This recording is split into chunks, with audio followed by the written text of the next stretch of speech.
hear me correctly? Varnashri? Yes, You sir. are I not think, clearly audible. Yes, you are audible.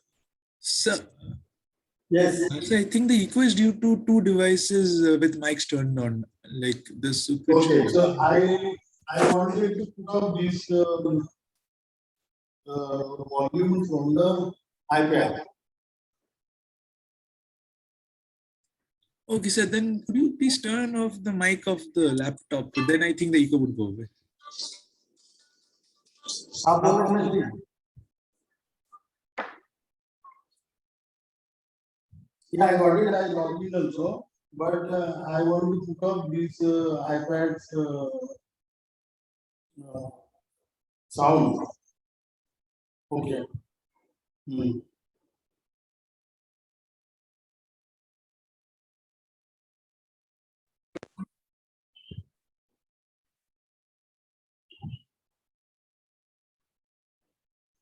That will tell me after the lecture. Yes, sir.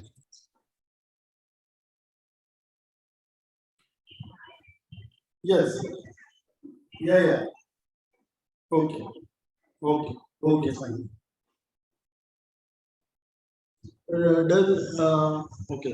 Okay. Any one of you know how to put off sound from the iPad?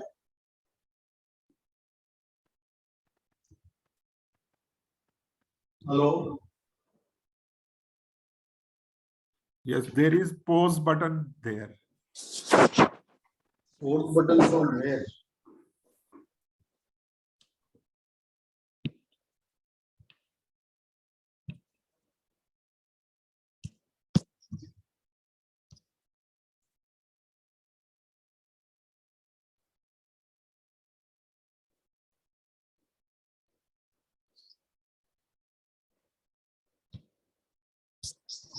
Now is it better? Is it better now? Yes, sir. All right.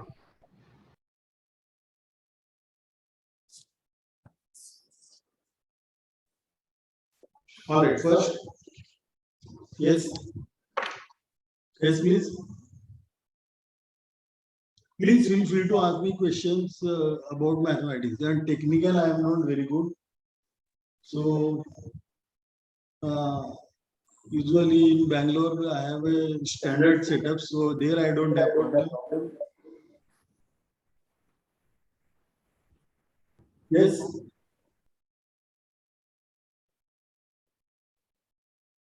All right.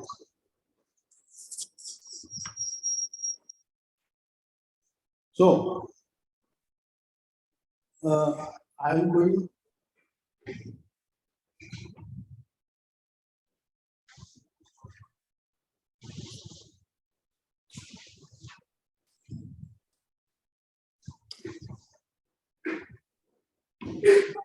As you see the title, I want to present some results on the trace forms, and as an applications, I will prove some interesting results. All right, so I need some preliminaries. So today's lecture will be basically preliminary lectures, which many of you may know the material, but I want to present in a little bit more general way. So I will develop symmetric and complex summation forms basics. All right, I will first show you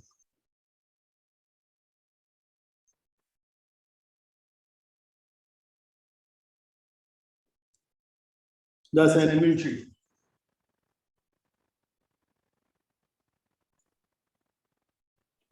The assignments are bigger in the sense that many problems, but I have marked the blue ones, which we will discuss in tutorial sessions.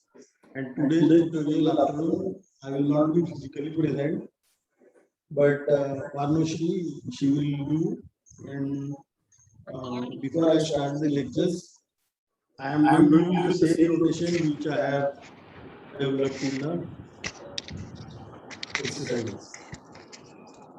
So in order to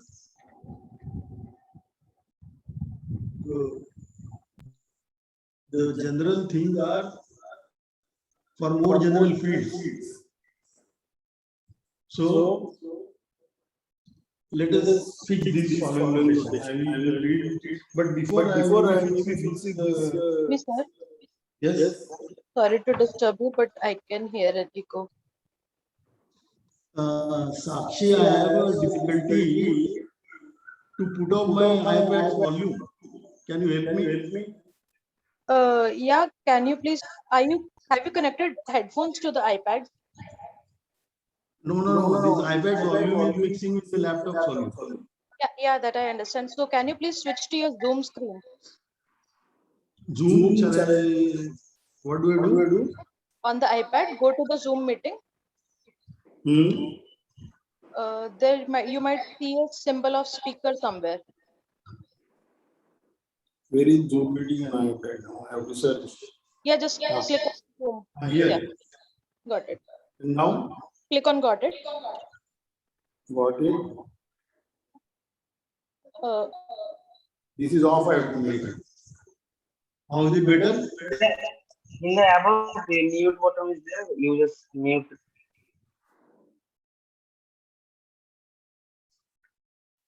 Is it better, Sakshi? Yeah, in it your top seems better. in your top right there is a mute button. iPad. Yeah. Just click on it. But there is no mute button here. It's at your top right. This one. Top right is no. You are seeing no screen. Yes, sir. More Mute. participants. Yeah. Okay, thank you very much. Yes, it's better now. Thank you so much.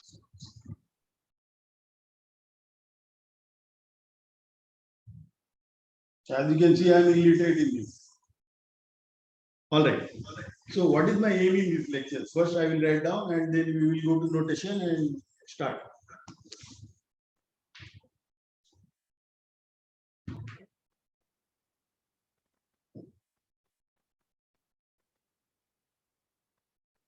So suppose K is a field.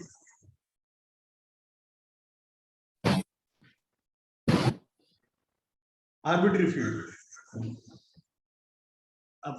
For setting up something, I will use as much as possible the arbitrary field. And I have a polynomial. F1, Fn. These are polynomials over the field in several values, x1 to x.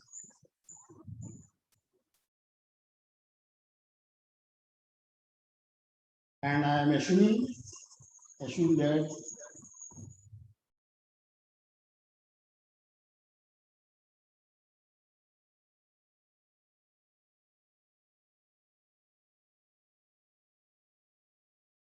K x1 to xn modulo the ideal generated by f1 to fn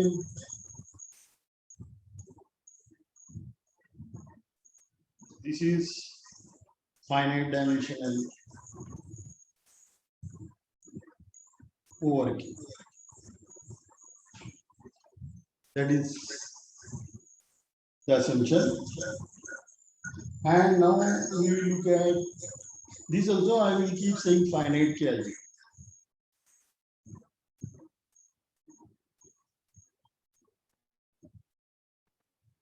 It is a K algebra and finite, this adjective is attached to finite dimensional vector space. I will use standard terminologies and terms from commutative algebra and algebraic geometry. But anybody has a trouble, they don't know definitions, you can raise and I can provide you definitions. And now we are considering the common zeros, Vk F1 to F2. These are the common zeros of all these polynomials with coordinates in K. So A is A1 to An in Kn such that each Fj vanish on A for all J 1 to N. So this is also called algebraic variety over K defined by these polynomials.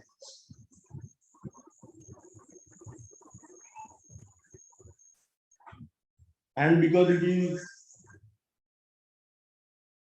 and actually in this lecture, eventually I will assume somewhere the field is R or a little bit more general than R. So when K is R,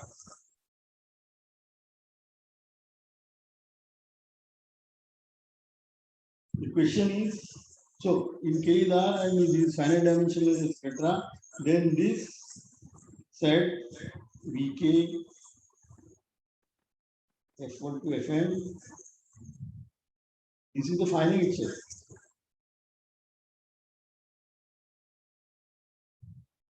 And the question is, what is the Cartesian?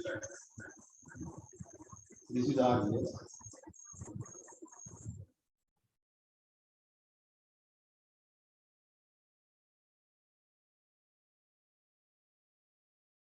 Before I go on, I will also give some examples right now. You see, even for one polynomial, it is not so easy. See, for one polynomial in one variable, what is it asking? It is asking if you have a real polynomial in one variable, how many zeros it has, how to count them. And for a complex number, this is easy. Because Pradhan theorem of algebra will say, if the field was complex numbers, then you know, if you count the zeros with their respective multiplicities, then they are exactly the degree of the polynomial. This I am talking about one polynomial in one variable. And this problem, what we have is many polynomials and many variables, and the field is R. So this is not so easy. So this is my aim throughout this lecture, 3 lectures. Of course, I cannot be 100% self-contained.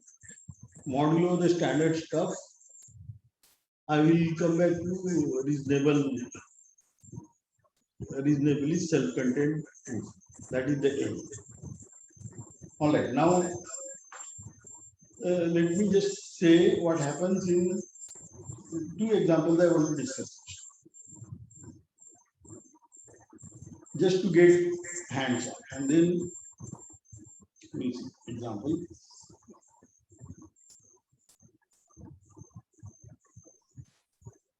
But this example I will show, this set also could be empty. All right. So, what is the example? What I have in mind is the following. Let us take only one polynomial, F1, x1 square plus. And so m is 1. And let us take also n equal to 1. Then you know this ideal generated by x square plus 1. This is in fact C. And it is finite dimensional vector space. So the assumption what we are assuming this, that is satisfied. But we are x1 square plus 1, this is empty set. There are no real zeros. So it is still finite. So in this case, I cannot say that this V is non-empty. All right, that was the first one. But same example, I want to extend it for more values, n equal to bigger equal to. These examples just to show you things can become complicated, and so R, x1, x2, etc. is at least x2 there. Modulo the same problem, only one, m equal to 1 still empty. x1 square plus 1. This is C x2 to xn. The polynomial ring over C. This is not finite dimensional. Not finite over C. No finite over R. I will not keep saying dimensional. Finite means finite dimension.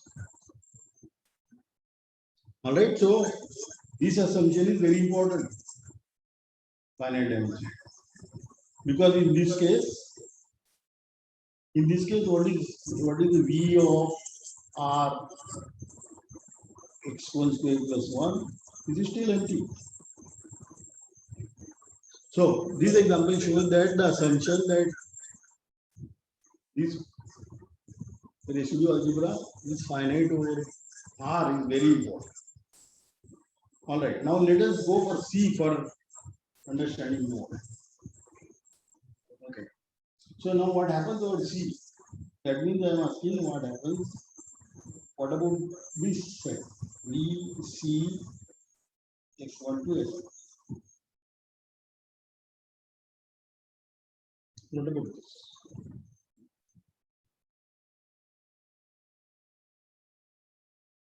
Does it help? It helps. How does it help? Because this is what I wanted my lectures after J.K. Verma. Because he is going to prove what is called involutions and that. He says that first of all, what is Newton? Newton says that B C f1 to fn is non-empty if and only is ideal generated by f1 to fn, that is a non-unit ideal.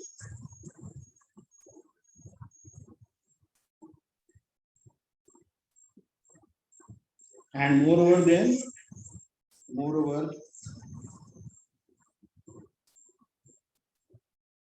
how to count this? These are the complex zeros of these polynomials. So I go to the next stage. This V C of f1 to fn.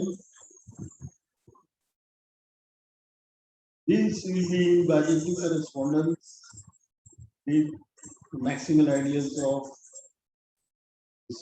SPM C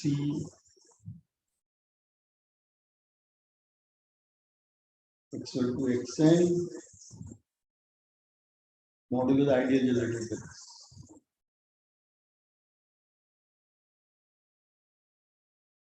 And for me, my notation is SPM means the set of maximal ideals. Use the word SPM because it is maximal spectrum. So this is the set of maximal ideals.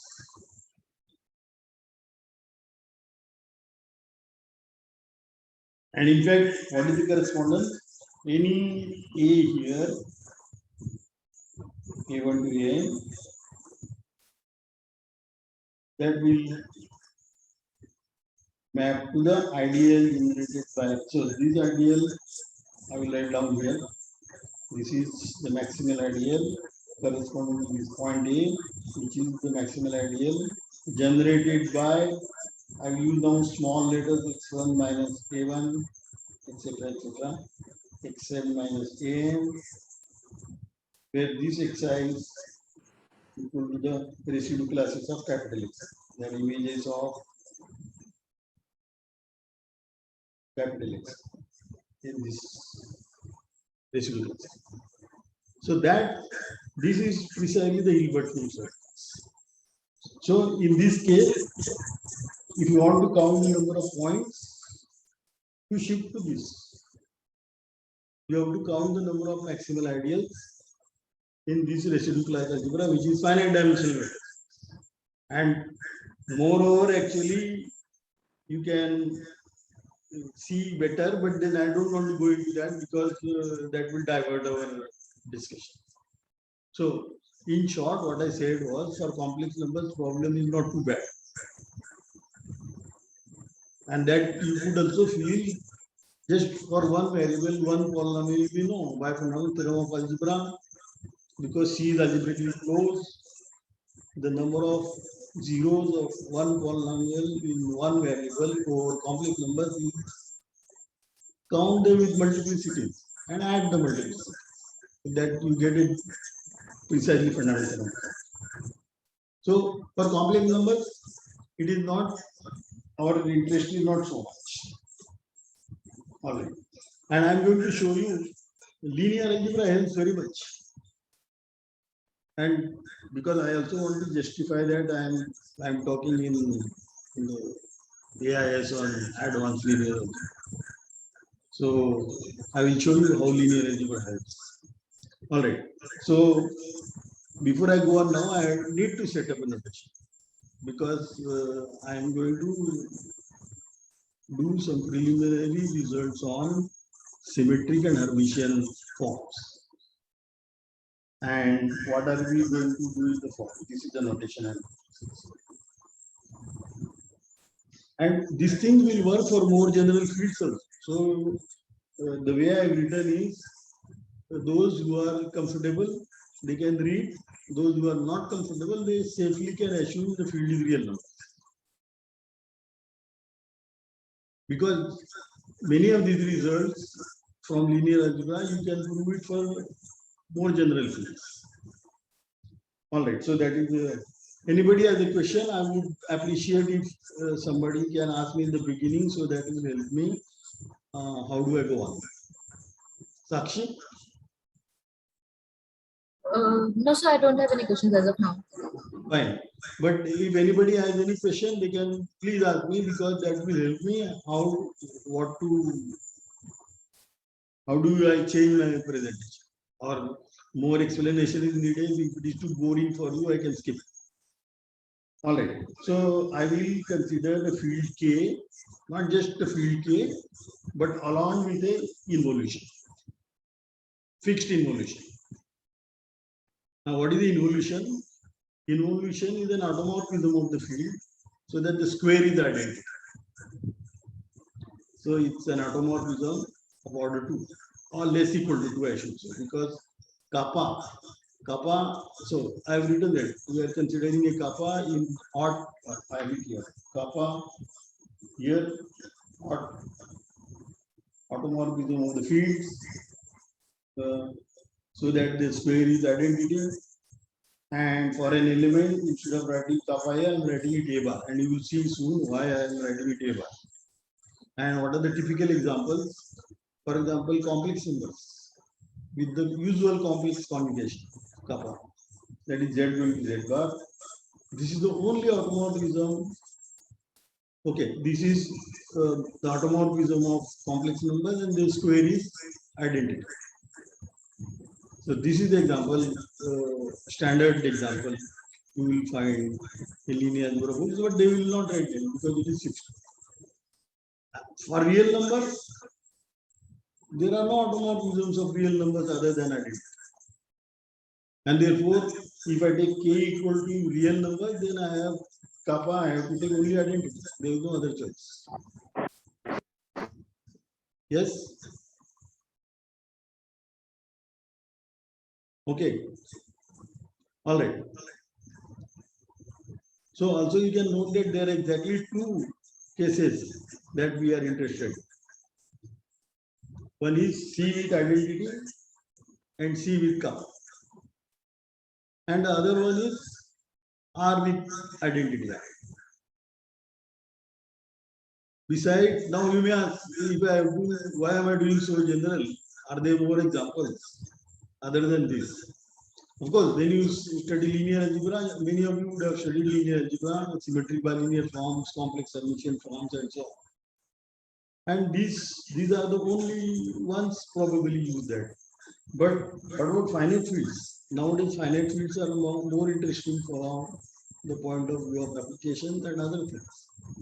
So I want to support this by showing you these are not the only examples, but there are many other examples which are also interesting.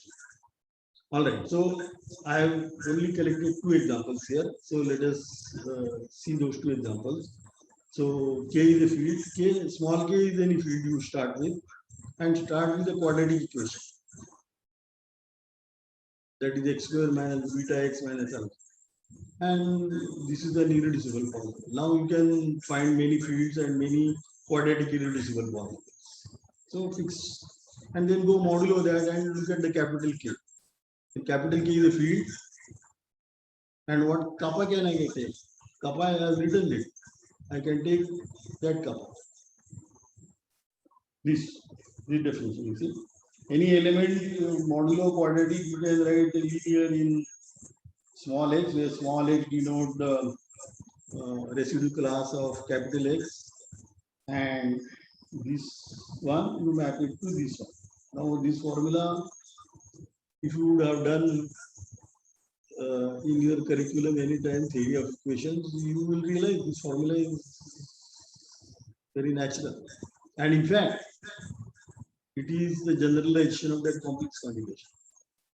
Because complex conjugation, think of C as Rx mod x square plus 1. And then that is x square plus 1 irreducible. So look at this formula and then you will see this is the generalization of conjugation, complex conjugation. All right. The second example which is of interest is real closed set. So now I am not going to go into this. In this footnote, I have recorded the definition. And so on. So if you want, you can discuss this in a tutorial. Those who are interested or read it. If you have difficulty, you can write private emails to me and Parnashri. We will try to answer your questions. But those people, especially who are not interested in going into commutative algebra or more algebra, then they can just skip it and fairly assume your field is C or R and this kappa has only these 3 possibilities. All right. So that is it. Now, when you attend the assignments, you have to note this. I have tried to write or collect examples or exercises which are interesting enough for non-commutative algebra people also. But sometimes one might get stuck in the language or the terms which are used there. For them, I have written this. So, K is a vector space. VW K vector spaces and function V cross W to K. I will use the term bilinear function. Now, bilinear should mean linear in each variable. That means we fix one variable and keep the second variable varying, then it should be linear. And this happens for both. I will write down the definition. That when can that happen? When kappa is identical. And I will use the word sesquilinear when kappa is not identical. And in that case, the second variable, the variable which is coming from W, will not be linear, but it will be anti-linear. And that is why it is called sesquilinear. Okay. And now with this convention, Hermitian will mean symmetric when kappa is identity, and complex Hermitian, the term will be used when kappa is not identity. In that case, it will be antilinear in the second way. All right. So, for example, matrix I have written here. If it is, I say Hermitian, then that will mean C equal to transpose of conjugate of C. Conjugate of a matrix will be you apply conjugate to each entry. So such thing, and now you see here, it goes on here. Here. See, most of these exercises are very easy. And you will have to spell. They are written in a very elaborate way, and most of them have provided enough hints. So you can do it. And anybody who have difficulties, they can just switch their field to be R. All right. All right. So with this, now I will start formally here. Where is it now?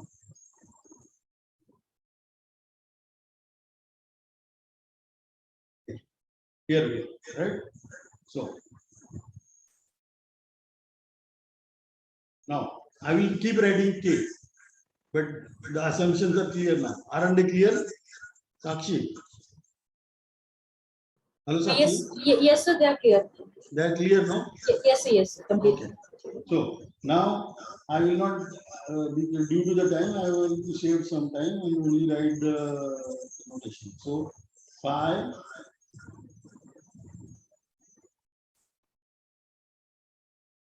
this is from V cross W to K. This is a function. When do you say it is sesquilinear? Phi of, if you fix the second variable, so that means if you fix y for every y in W, this is now a form. This is a linear form only.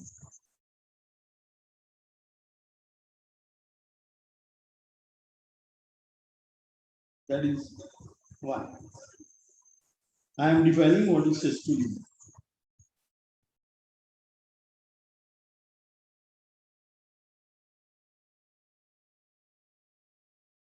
And second, for every x in V, phi x is, this is a map from V to W to K. This is not antilinear, this is not linear but antilinear.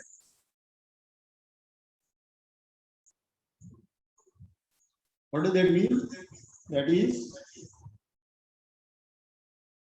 phi of x a y plus a prime y prime. This should be equal to, this a will come out as a bar phi xy plus a prime bar phi x y. This is for every y prime in W and for every a prime in the field K. Now you see, suppose you are talking about real numbers where K is real number, then this condition there is no bar because kappa is identity. Then automatically this will be linear. All right, so in that case, the form will be bilinear.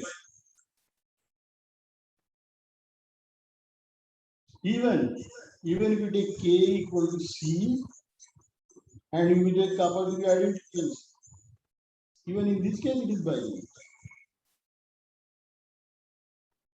Only when K, if you take C and complex conjugation,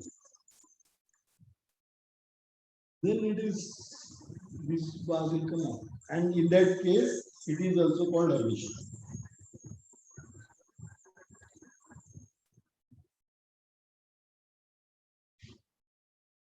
And as you can see, Hermitian word comes from Hermit.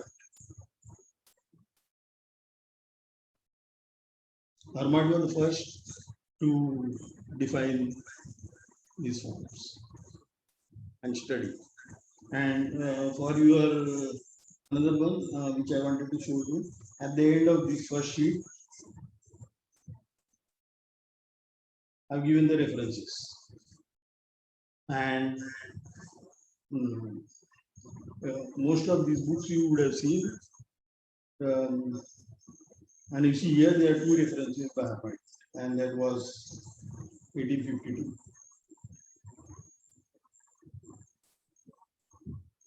and also you see Sylvester. That is 1853. All right. So if you want to see the preliminary or the material I am doing it, if you want to see the books for that, either you can see Artin's book or you can see Jacobson.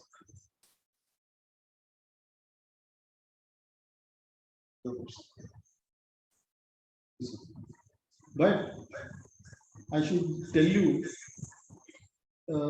this book of Jacobson, Basic Algebra, Volume 2, that is, I think now it's available. But my time when I was in my BSc, these books were not there.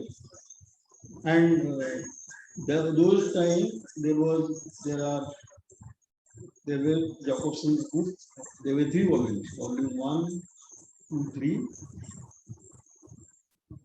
and the second volume, that was very interesting. And when I compare that volume with this Jacobson's Basic Algebra book, some of the material there it was suppressed. So I still like this volume too, and that was called Lectures on Abstract Algebra.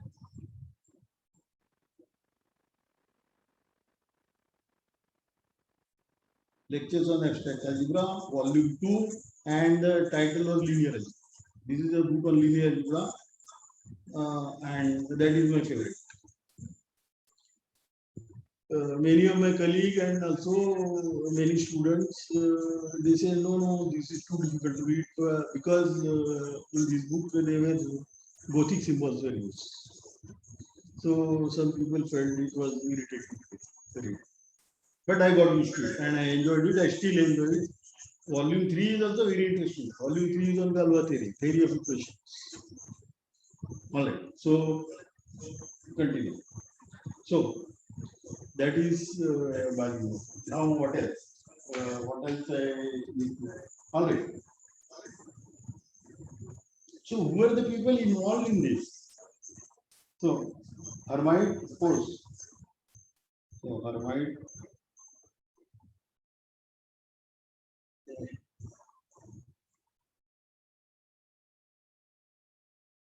Sylvester.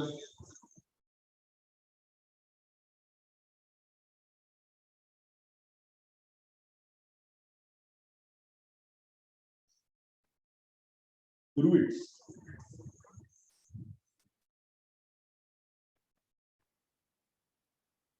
These are the names I am taking because their names will come in our theorems. So that's why I only write it.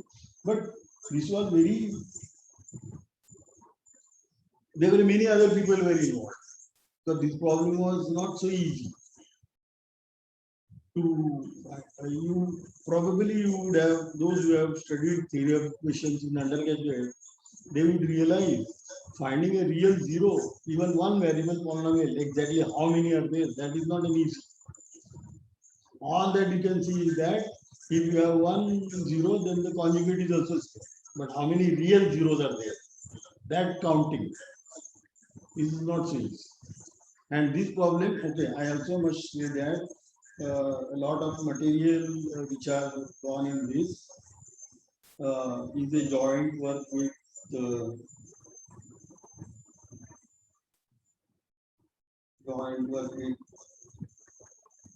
J.K. Verma, IIT Bombay, so JKV.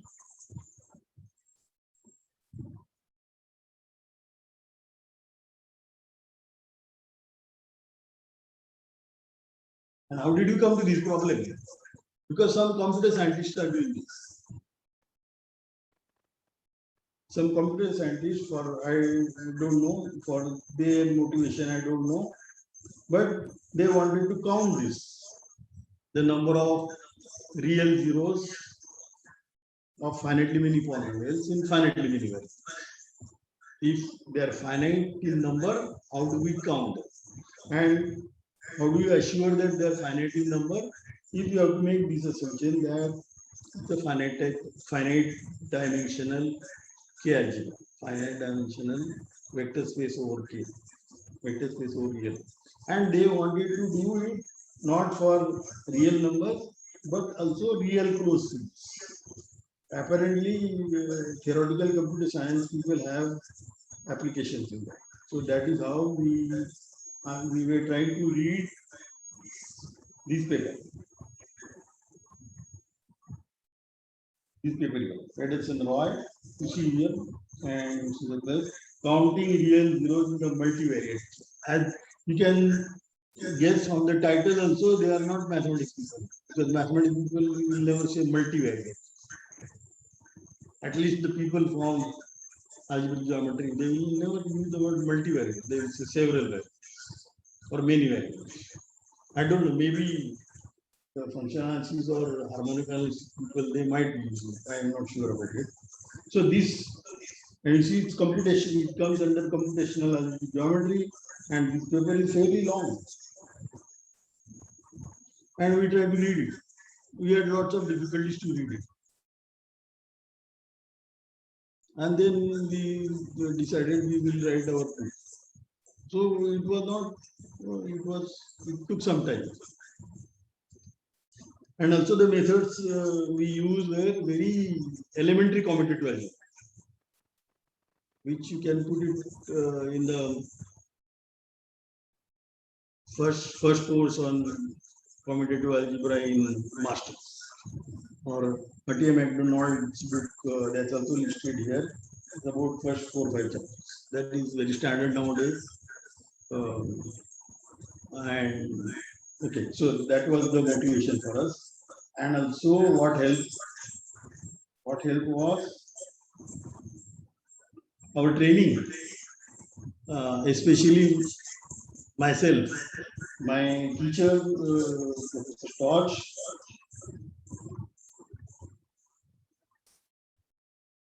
from Bochum, Germany. I had many discussions with him, not on this topic, but general topics on bilinear forms, Hermitian forms, trace forms. I will come to trace form. As you can see from the lecture, the title of my lecture, trace forms and applications. So these are the general definitions, which are the examples that we will see now, examples and their application. And how do we connect it to number of zeros? That is the aim of this, my 3 lectures. All right. Now, you see, now if you assume V and W finite dimensional, VW finite dimensional,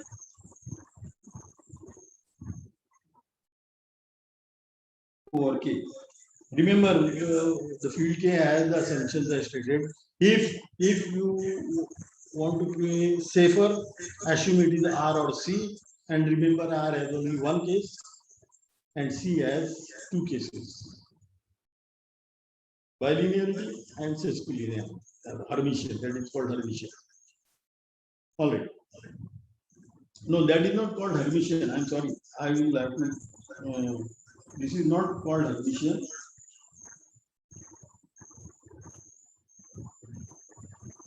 Hermitian will need some more conditions, but Hermite was the one who considered this. It will soon come what I mean by the Hermitian. All right. So, Hermite also I can define, but before I define Hermite, I have to do a couple of things which I will using. All right. So, if they are finite dimensional, of course, then for each form, when I call form, that is V cross W to K. For each one of that, I can and fix a basis. B is the basis B1 to Vn, and W is the basis W1 to Wn. And then you can associate a matrix to that. That is called a ground matrix. So GR, Phi, and VW. So this is only the matrix Phi you calculate at VI, WG. This is like I, J are I is in between 1 and n, 1 and n, and j is in between 1 and n. I am not very careful about these indices, so but you understand the idea because it is advanced. So you can think about form. If you have coordinates, then you have this matrix. So this is a matrix M, N, M, K, M cross N matrix. Conversely, if you have given a matrix, then you can define a bilinear function. Exactly like what we did in linear algebra. Whenever you have a linear map, then you have a matrix associated to that with respect to a basis. Conversely, if you have a matrix, then you have a linear map associated to that matrix. And many people are happy with working with the matrices. But remember, working with the matrices has a big disadvantage because then your basis is fixed. And then you are tight, your hands are tight. So if you want to keep your freedom open, then don't fix a basis. Choose a basis. That is better. Choose a basis depending on your need. When you have cleaned up things and when your matrices are better for calculation, so that you can do it fast. So I will not fix a basis. I will choose a basis when I need it. All right. So then you come down to matrix. Now, one or two examples also we should see. So what does the symbol GR signify? Sorry. You have written that phi is being mapped onto this GR phi VW. What is this GR basically? Like, what does it That signify? this GR notation, this notation, this is due to gram. This is called Gram's matrix. Okay. So normally, if you want, you can forget this. If you want. Yes, so that's clear. Thank you. But I like to keep in the notation because I remember that. All right. So, and then we have two maps with each phi. I have two maps which I have come down to. One is phi1 and the other is phi2. And I have defined them. So, what is the map phi1? Phi1 is the map from W to P star. What is the map? Take any y in W and map it to, you can guess, phi dash y.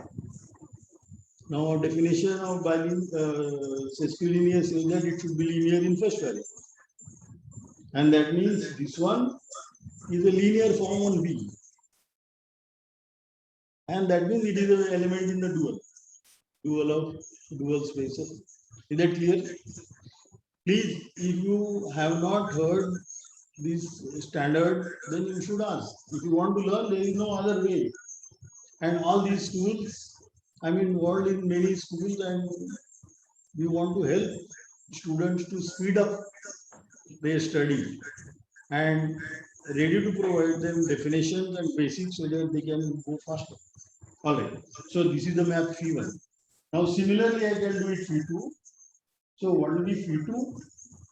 Phi2 will be mapped from V to W star. What is the map? Any x in V is mapped to phi, x is fixed, and this. But remember, this is not antilinear. I mean, this is not linear. So though these maps are canonical, this map is not linear. So if you want to make it linear, one way is to take the bar. So anyway, these are the canonical maps associated with phi. So that is where you come down to linear maps. All right. one more thing I wanted to show you. Where is it? Here. Those who are interested in writing, seeing original paper, that is also I have asked Ramesh to put in the Dropbox. Here it is written. See, rational point and trace found on the finite algebra or real close. The real close because we wanted to write more. So even when you want to read this article, you can read by assuming that real close is R and so on. So this is what exactly I said. And then this is also I want to quickly come down to what is Sylvester's law of inertia and its square. All right. So whatever I said so far, that is not in this paper because the paper we cannot write all these definitions. All right. So I need to give you some more examples so that you can. All right. So I will give more examples.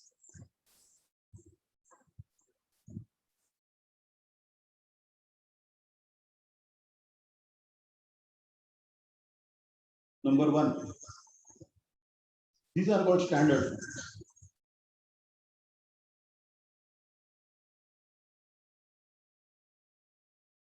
These are the forms which are used very often by many people in analysis everywhere.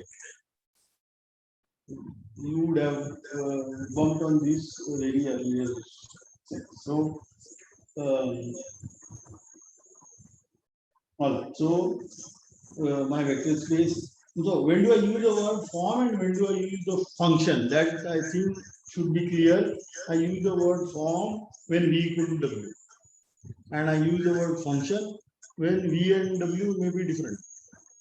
So, and here I use the word forms. So they are forms of the standard vector spaces. The standard vector spaces are like this: k power n.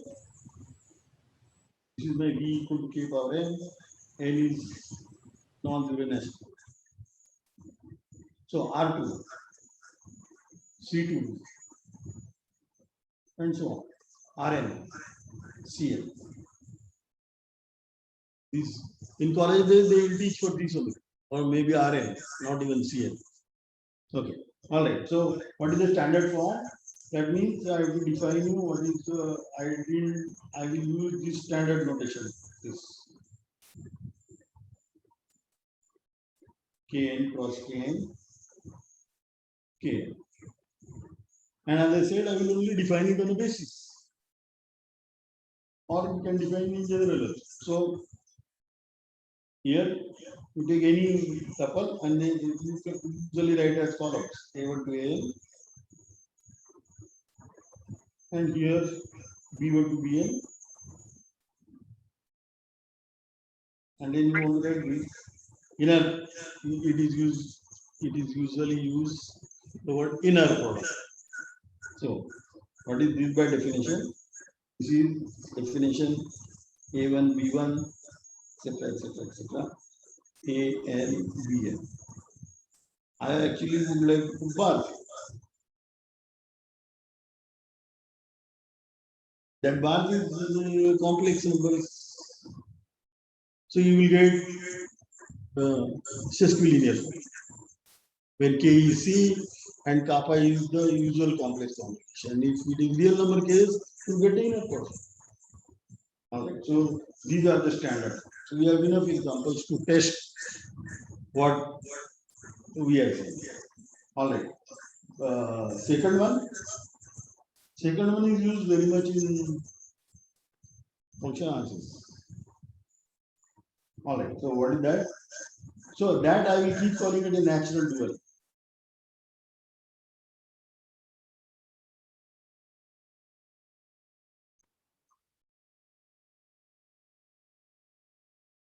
It is very important. If you have, I don't know how many of you have studied projective geometry. Projective geometry is a very important field for applications even now. But unfortunately, our curriculum, only very few places you get a chance to learn projective geometry. It has a lot of applications nowadays in mobile industry. Anyway, so this is the form. So V is arbitrary vector space.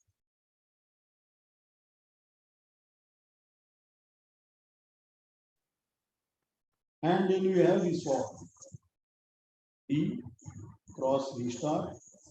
It is not a form, it is a map function. Okay. What is the map? Take any x in V and any form on V and map it to evaluation f of x. This is called evaluation map. It evaluates the linear form on a given vector. And what do I say it is a natural duality? That you will say. Alright, I forgot one thing, but anyway, it is a standard linear algebra. Now see, this is a linear map. No? Now you can write down the matrix of this and say, look at what I'm saying. If you look at GR fix a basis and GR phi, the fix a basis, this matrix. On the other hand, you can take that basis, the dual basis of the second one, and write the matrix of phi1 with those, you know what basis. So here it is V W. Here this basis is from that is W and 2 that is V star. V star is the dual basis of E is V1 to V1. And of course V star is the dual basis. I am not going down too much because I know this is the advanced linear algebra school and all of you are grown-ups. So in case you have difficulties, you can raise. Then I will help. But till you raise, I will assume that you are fine. Yes? All right. So that gives a form, linear map function. But now I want to explain why it is called a duality. All right. So the next thing I want to also, because I uttered about projective geometry and you also might have heard somewhere non-degenerate or degenerate. So those things I will explain now. So because I am going to use those words later, so I will have to explain. So this is non-degeneracy.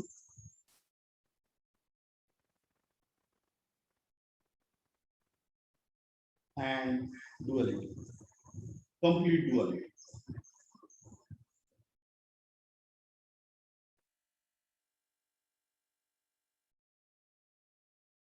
See here, I didn't assume V is finite dimensional. Wherever I will assume finite dimensionality, I will mention it there. Otherwise, it should work for arbitrary vectors. And that is very good for function analysis people because most of their vector spaces are not finite dimensional. All right, so what is non-degeneracy and complete duality? This is all right. So fix bilinear function C from B cross W. Okay. Bilinear. It should work for linear also, but let me stick to the bilinear case first. So, definition.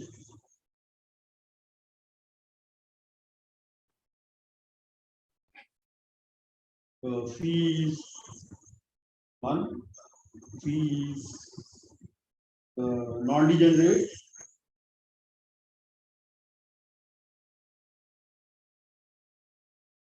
If phi1 and phi2 both are injective. See, you could assume V and W are finite dimensional, then the injectivity of a linear map will be automatically bijective. All right. Second one.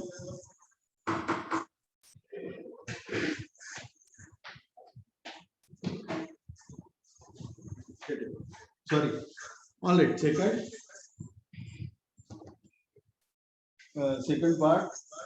It defines a complete duality. So P defines a complete duality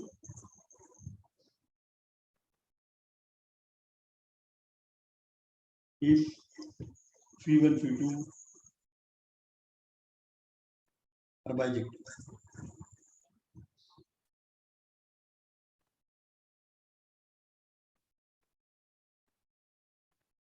As you can see now, the definition will coincide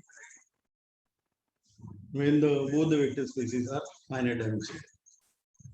That means in case of finite dimensional, Avinash, in case of finite dimensional, non-degeneracy and complete duality is the same thing. And if we little bit stare at it and ask yourself, where do these come from? This comes from that example of natural duality. All right. So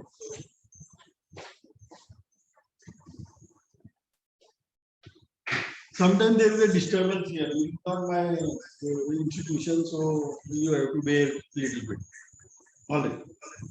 So now what is the fact I want to use about how do you test? As you know, you have to test the map with bijective. So I want to reformulate. So I will state in the form of theorem. The theorem will tell us which thing, how to test something. So phi is as above, then the following statements are equivalent. The following are equivalent. This is a short form from the following are equivalent. This short form I inherited from my teachers in TF.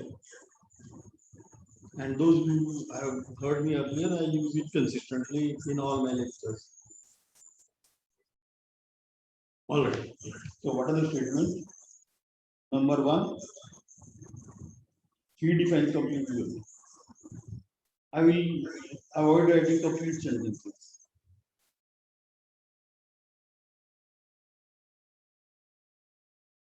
Second, phi is non-degenerate.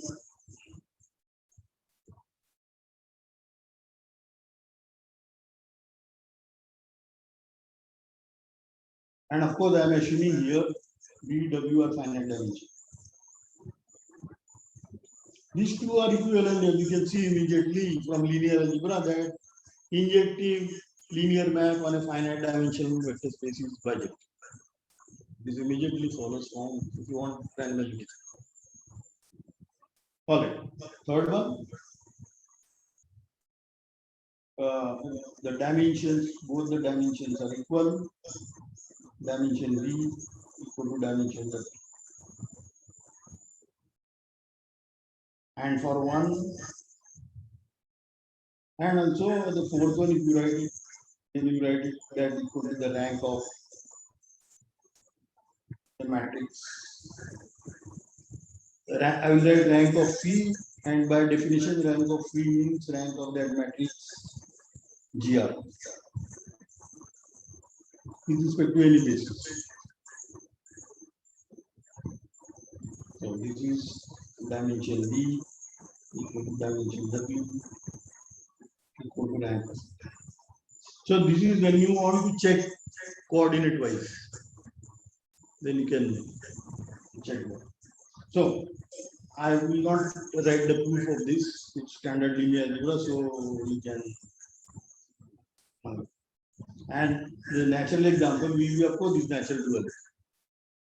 See now, if B is finite dimensional, B star is also finite dimensional, and in that case, if you write down the matrix, it will be, if you choose a correct basis, not arbitrary basis, if you choose a correct basis, it will come to the identity matrix. Because what you can do is, you can take a standard basis, you can fix a basis, and this F the dual basis, we take a dual basis, and then when we evaluate it, we get 1. The standard vector is 1. So in that case, what I am saying is easier to write GR of this natural duality E with respect to any basis X and X star. That will be the identity matrix. Identity matrix. And dimension is n. So this for dimension n matrix. So it's so easy by just looking at the, but you have to choose the correct basis. All right, so that is it. So at least the words are clear. And now if you go on to the exercises, let me see. So here you see finite dimensional vector spaces, something, then what is it asked? It is asked rank of phi equal to rank of bigger equal to rank of phi dash. And you see the hints are written and so on. So it's not difficult. Here is in natural duality, then something. All right, so things are easier. Please attempt it. Don't get scared with the volume. All right. So now the next Sir? one. I want to, yes, please. Sir, this is Padmasree. Can you please go to the last theorem you have written, the following that equivalent? Yes. Yeah. So here I want to ask that whether the finite dimensional will be a consequence of complete duality. No. Yeah. This one. Yes. This is the assumption here. Okay. Because there is an exercise. You are asking, Panashi, you are asking general question. So I don't want to go into that generality. This one. Okay, fine, thanks. All right.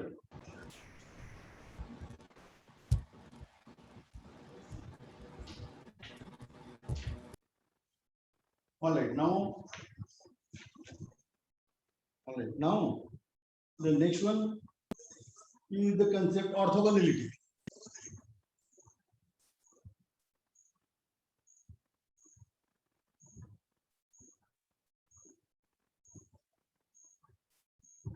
You see, you have a motivation from linear algebra. So I will just write linear algebra.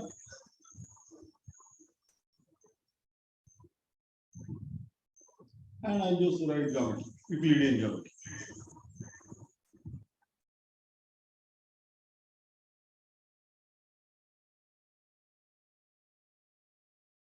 This is what probably you would have studied in college. Normally people do it one side. No, linear geometry, they don't talk about geometry. But it is better. Geometry helps. Geometry gives motivation. And the algebra part will give you the precision. And one without the other is useless. All right. So for example, lines and so on. And then you would have studied conic sections and curves and so on, linear algebra. So general linear algebra, what is missing? So what was here in your school geometry was perpendicularity. And in general linear, study linear algebra, the perpendicularity only will come when your vector space has the inner product. When your vector space has the inner product. And that inner product will measure the perpendicular. So that is also called obstacle. So here you don't take arbitrary vector spaces, but the vector spaces with inner product. That inner product is also linear the form. No? So you consider such. Where this C is, let's say, what you could have done was D was say Rn, and C was the standard form on V. Standard. Go to D form. And then you add perpendicularity. How do you measure perpendicularity? You said two vectors x and y in V, Rn, let us say, they are perpendicular if this 0. Then it's perpendicular. For example, even if perpendicular. See, you see even E2, this is 0. So even and E2 are perpendicular. So in the geometry, usually we were choosing the axes were perpendicular. So that means you are choosing a basis which had that property Vi, Vj is 0. Now I want to replace the standard by arbitrary form. And remember, now we don't have the possibility that we have no assumptions, only we have started fields either bilinear or sesquilinear if your field is R and C. And we say that what are the definition? We say that so this is arbitrary, I will just arbitrary form, arbitrary sesquilinear.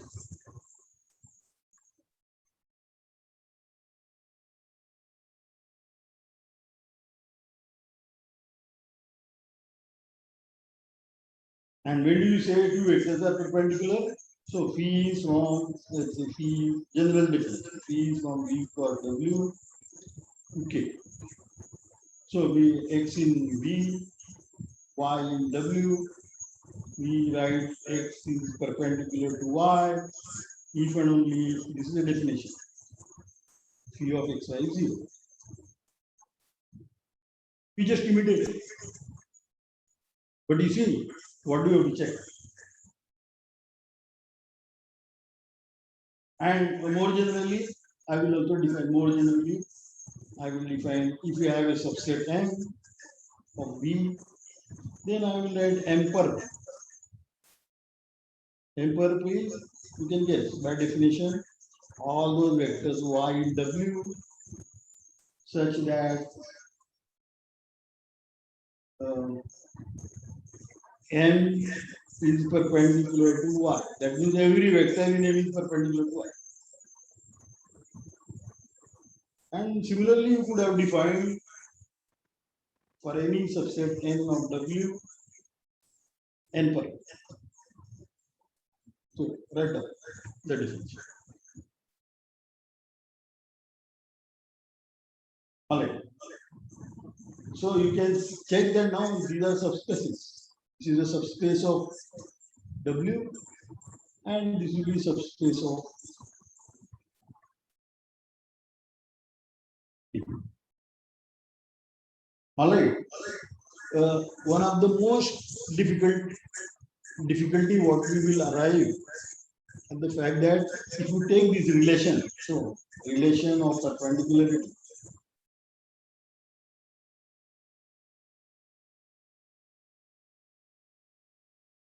what do I mean by that? For example, say take V equal to W, and suppose I have two vectors x and y, and I define the relation on V. So you are defining a relation on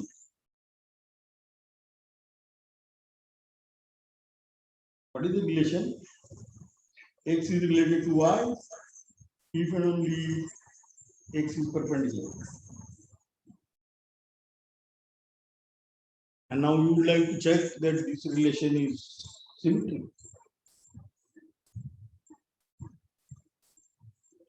Symmetric.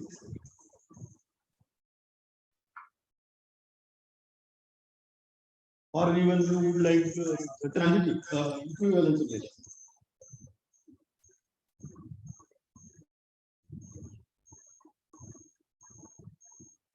And you see, immediately you will notice what is missing. It may not be symmetric. Unless that will lead to a definition of a symmetric bilinear. So that will mean that phi xy should be equal to phi yx. So this perpendicularity relation is symmetric. If you translate the definition, that will become equivalent to the fact that phi is symmetric form.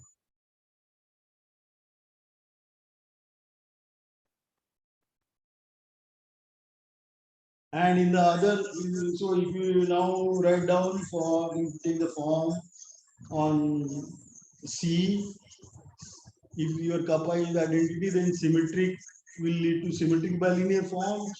And if your kappa is not identity, then it will lead to Hermitian. All right, so I will write down those definitions clearly when I need it. But before that, I want to go on to examples at least, because examples are the one which you can do better, understand it. But examples will help to understand better. So one, you would have heard, at least the physics people use this term, gradient of a linear form.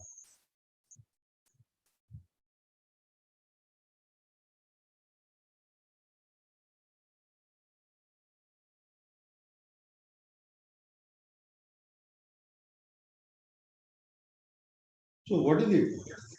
So I have to define, I have given a linear form and I want to define what do I mean by gradient. So start with the linear. All right. So to give a formal definition, let us take V and W vector spaces, K vector spaces, and phi is P cross W to K, and assume that defines complete duality.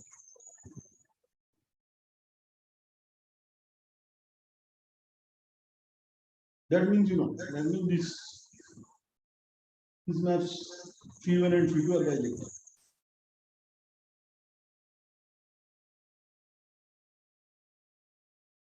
All right. And now we have this C1, which is a map from W to V star, and phi2, which is a map from V to W star.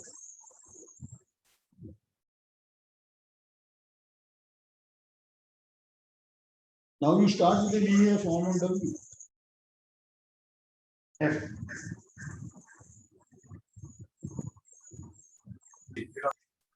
Yes. Hello, sir. Yes, please. Is the map phi is equal to phi2 comma phi1? What is the map phi? Phi is given, no? Capital phi is given to you. It's a complete duality. So how do you express phi in terms of phi1 and phi2? See, of course, you can write down phi1 in terms of, you want to have a formula between what? Yes, between phi and phi1 and phi2. All right, that you can write down from the definition. No, see here. This is the definition. Here. Here is the definition. No? So you can write down phi of xy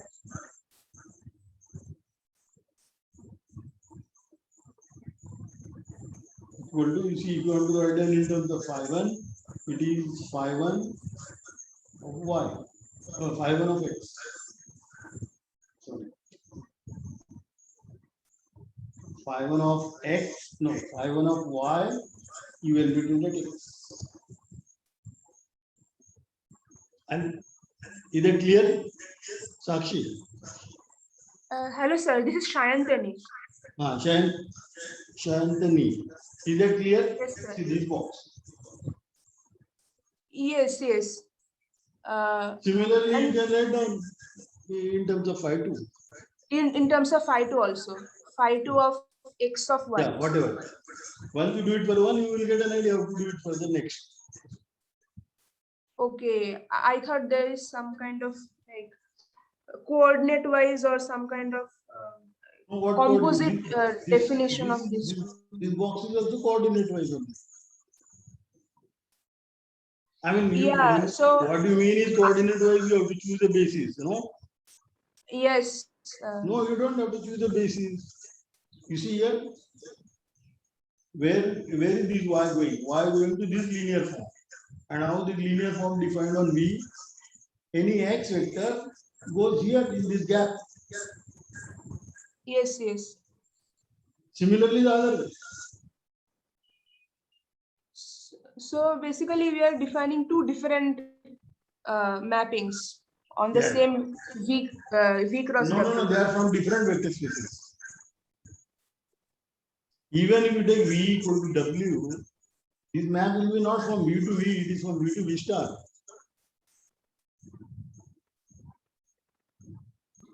Yes, Is it clear? See, that is. if you also you want to So, write down the formula. you are talking about phi 1. This is phi 1. First, you do one case at a time. This Yes, is phi 1. yes, Is that clear? This formula. yes, sir.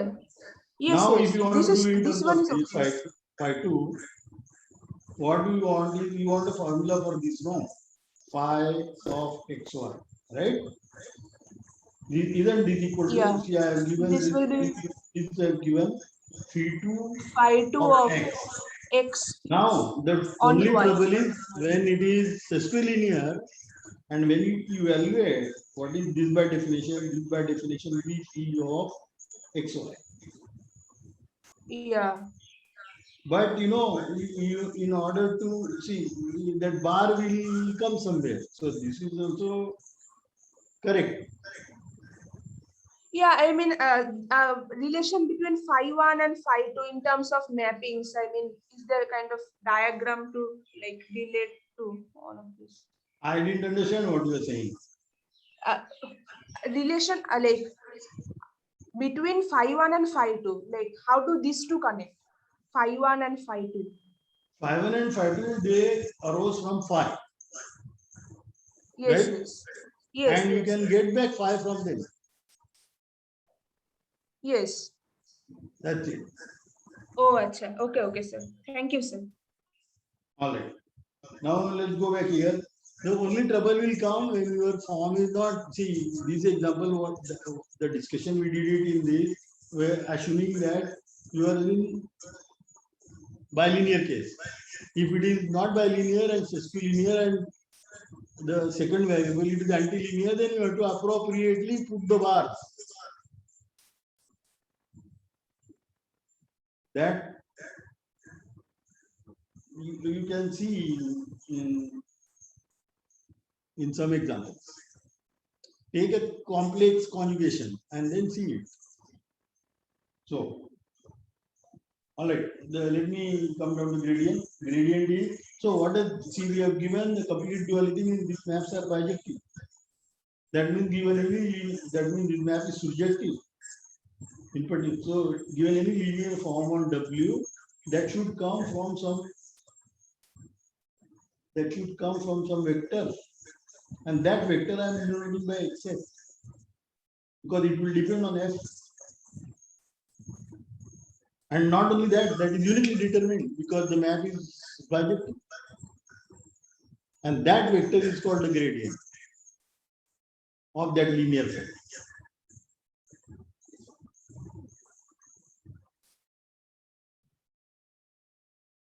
So, I will write down the explain formula once now. again? Sorry? Can you explain it once again?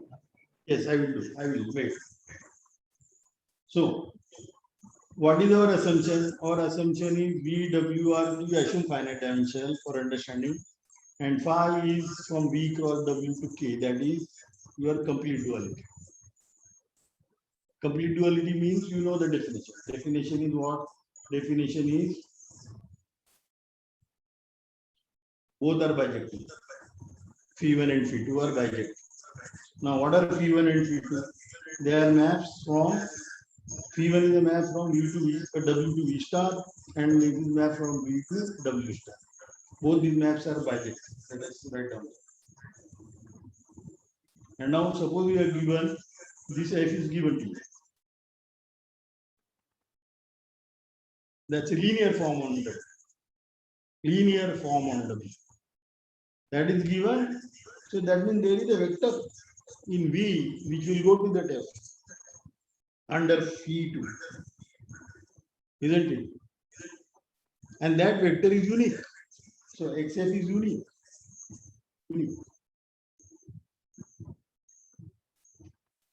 Such that, write down the formula. Such that, what is the definition of phi 2? Phi 2 of xf, this is f. But what is the definition of phi2? That is phi2, that is phi dash. No, the other way. Except dash. So now what is the gradient of a linear form? It will be gradient of a linear form f, that is the vector xf in V, which is unique, and it satisfies this formula.